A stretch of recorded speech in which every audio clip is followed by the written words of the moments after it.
नमस्कार. आज आपण एका अत्यंत महत्त्वाच्या विषयावर चर्चा करणार आहोत. भारत न्यूझीलंड मुक्त व्यापार करार म्हणजेच इंडिया न्यूझीलंड FTA. UPSCच्या दृष्टिकोनातून विचार केला तर GS पेपर 2 आणि 3 साठी हा खरोखरच एक हाय यील्ड म्हणजेच सर्वाधिक गुण मिळवून देणारा टॉपिक आहे. चला तर मग वेळ न दवडता या ऐतिहासिक कराराची अगदी सविस्तर माहिती घेऊया.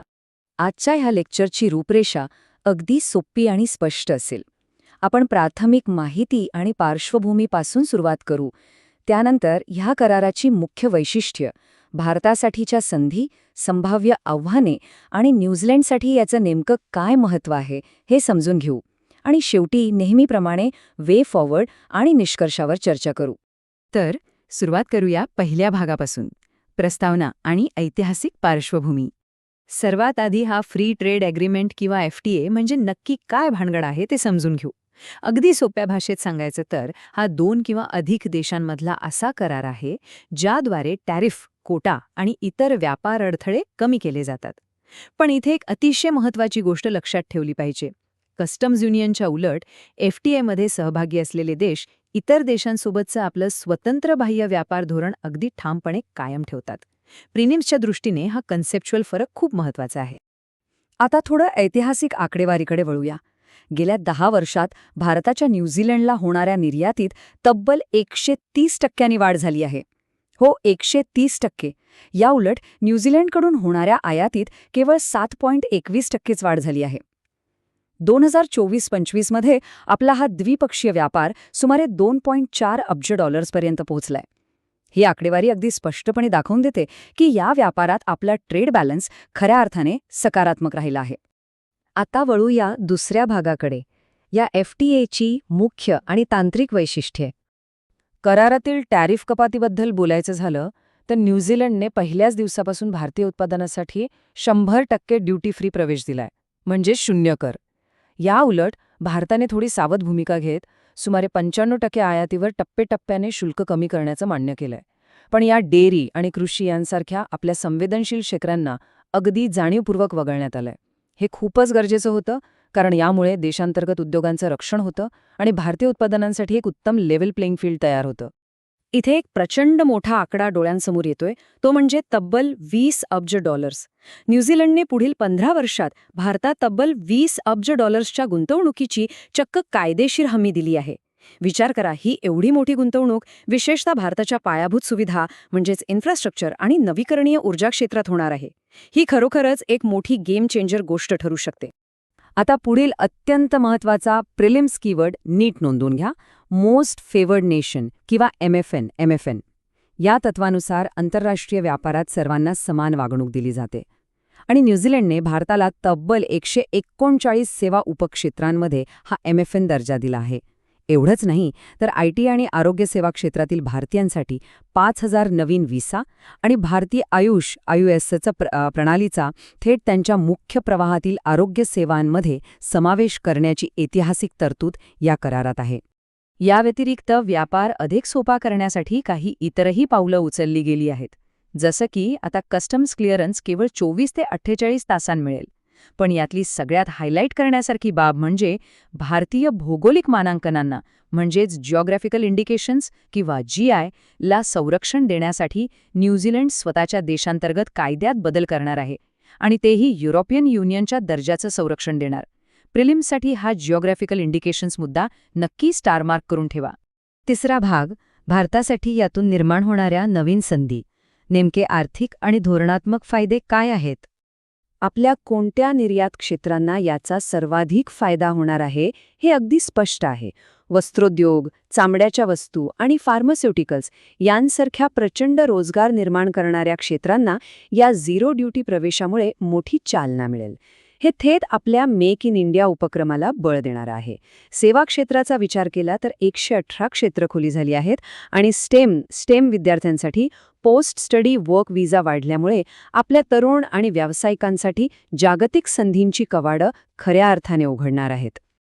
आता याकडे थोडं मुख्य परीक्षेच्या म्हणजेच GS पेपर 2च्या आंतरराष्ट्रीय संबंधांच्या दृष्टिकोनातून पाहूया. या कराराचं महत्त्व निव्वळ पैशांपुरतं मर्यादित नाही, तर याला एक खूप मोठं धोरणात्मक आणि भूराजकीय महत्त्व आहे. यामुळे भारताचा इंडो पॅसिफिक ओशन्स इनिशिएटिव्ह अधिक मजबूत होईल. व्यापक अशा ओशनिया प्रदेशात भारताला एक खंबीर प्रवेशद्वार मिळेल आणि ऑस्ट्रेलियासोबतचे आपले जे विद्यमान मजबूत संबंध आहेत त्यालाही यामुळे एक भक्कम जोड मिळणार आहे. चौथा भाग, आव्हाने आणि चिंता. नाण्याला दोन बाजू असतातच. तसे इथले संरचनात्मक धोके काय आहेत? इथे पुन्हा एकदा एक उच्च संभाव्य प्रिलिम्स कीवर्ड येतो, रूल्स ऑफ ओरिजिन, म्हणजेच उत्पादनाचं मूळ देश कोणता हे ठरवणारे नियम. हे अत्यंत महत्त्वाचं आहे, कारण समजा चीनसारख्या एखाद्या तिसऱ्या देशानं न्यूझीलंडच्या मार्गे आपला स्वस्थ माल भारतात डंप करून या कराराचा गैरफायदा घ्यायचा ठरवणं, तर हे रोखण्यासाठीच या नियमांची अतिशय कठोर अंमलबजावणी करणं भारतासाठी अत्यंत आवश्यक आहे. अर्थव्यवस्थेसमोरील काही संरचनात्मक धोकेही आपण नाकारू शकत नाही. आयात शुल्कात कपात केल्यामुळे सरकारला अल्पकालीन महसूल तूट नक्कीच येऊ शकते. तसेच सॅनिटरी अँड फायटोसॅनिटरी SPS सारखे नॉन टॅरिफ अडथळे अजूनही आपल्या निर्यातीत खोडा घालू शकतात. पण सगळ्यात कळीचा मुद्दा होता तो डेअरी क्षेत्राचा. भारताने आपल्या देशांतर्गत शेतकऱ्यांचं आणि डेअरी क्षेत्राचं रक्षण करण्यासाठी न्यूझीलंडच्या दुग्धजन्य पदार्थांना या करारातून पूर्णपणे वगळलं आहे. हे एक अतिशय सावध आणि आवश्यक असं संरक्षणात्मक पाऊल होतं. पाचवा भाग, न्यूझीलंडसाठी या कराराचं महत्त्व काय आहे, त्यांचं धोरणात्मक गणित काय सांगतं. आता टॅरिफ रेट कोटा किंवा TRQs ही यंत्रणा थोडी समजून घेऊया. या प्रणाली अंतर्गत काय होतं तर न्यूझीलंडच्या सफरचंद आणि किवी फळांसारख्या विशिष्ट कृषी आयातीला कमी शुल्कात पण एका मर्यादित प्रमाणातच परवानगी दिली जाते. म्हणजे न्यूझीलंडच्या कृषी निर्यातीच्या महत्त्वाकांक्षा आणि आपल्या देशांतर्गत शेतकऱ्यांच्या संरक्षणाची गरज या दोन्ही गोष्टींचा विचार करून काढलेला हा एक अत्यंत उत्कृष्ट सुवर्ण मध्य आहे. न्यूझीलंडचं स्वतःचं असं एक धोरणात्मक गणित आहेच. त्यांना भारताच्या 1.4 अब्ज ग्राहकांच्या या प्रचंड मोठ्या बाजारपेठेत प्रवेश हवा आहे. त्याहून महत्त्वाची गोष्ट म्हणजे चीनवरील त्यांचं व्यापार अवलंबित्व कमी करण्यासाठी त्यांना आपले व्यापार भागीदार वाढवायचे आहेत. याशिवाय IT आणि आरोग्य सेवा क्षेत्रासाठी लागणाऱ्या कुशल मनुष्यबळाची त्यांची जी मोठी गरज आहे ती भारत ह्या कराराद्वारे सहज पूर्ण करू शकतो. आणि आता शेवटचा 6वा भाग, वे फॉरवर्ड आणि निष्कर्ष. मुख्य परीक्षेच्या उत्तराच्या निष्कर्षासाठी किंवा वे फॉरवर्डसाठी 3 अत्यंत महत्त्वाचे मुद्दे नोंदवून घ्या. पहिलं म्हणजे आपल्या MSME क्षेत्राचं ह्या करारात प्रभावी एकत्रीकरण करणं अत्यंत आवश्यक आहे. दुसरं, मगाशी म्हटल्याप्रमाणे रूल्स ऑफ ओरिजिनची अगदी कडक अंमलबजावणी करणे. आणि तिसरं, विकसित भारत 2047च्या आपल्या ध्येयानुसार जागतिक मूल्य शृंखलेशी म्हणजेच ग्लोबल व्हॅल्यू चेनशी भारताला जोडणे. हा करार फक्त कागदावरची स्वाक्षरी न राहता त्याच्या प्रत्यक्ष आणि प्रभावी अंमलबजावणीवर आपला भर असला पाहिजे. तर मग सरतेशेवटी मुख्य परीक्षेच्या सरावासाठी हा एक अत्यंत उत्कृष्ट प्रश्न नक्की लिहून घ्या. भारत न्यूझीलंड मुक्त व्यापार कराराच्या सामरिक आणि आर्थिक महत्त्वाची चर्चा करा. संवेदनशील देशांतर्गत क्षेत्रांचे संरक्षण आणि बाजारपेठ प्रवेश यामधील समतोल हा करार कसा साधतो. 250 शब्दांत याचं उत्तर लिहिण्याचा सराव अत्यंत फायदेशीर ठरेल.